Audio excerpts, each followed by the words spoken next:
من شويه يا جماعه انا كنت منزل بوست على الصفحه وكتبت اي حد هيكتب لي نكته تضحكني هيكسب معايا 100 جنيه.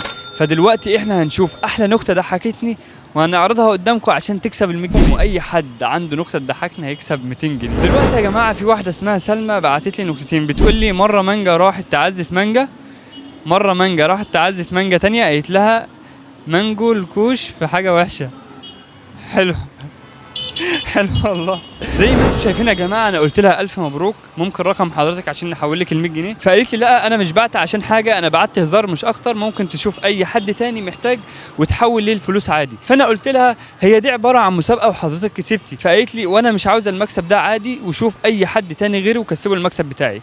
فقلت لها تمام. دلوقتي احنا محتاجين ان احنا نشوف اي حد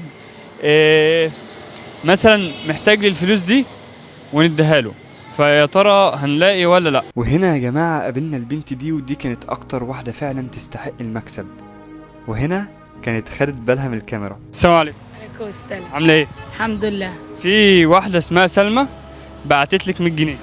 شكرا. واحده اسمها سلمى، تحب تقول لها ايه؟ شكرا ويا رب يخليها ويخليها عيالها. هي كانت كسبت معانا وقالت لي شوف اي حد تقابله واديله 100 جنيه. تشكر ربنا انت يخليك. شغاله ايه الاول؟ انا بلم خردة. ربنا معاك، يعني على الله، كلنا على الله. يا رب. ربنا يوفقك يا رب. انا مذيع شارع اسمي محمود صلاح، فتحبي تقول لي ايه؟ احب اقول لك ربنا ينجحك ويا رب تسعد اي انسان تشوفه. ربنا يخليك.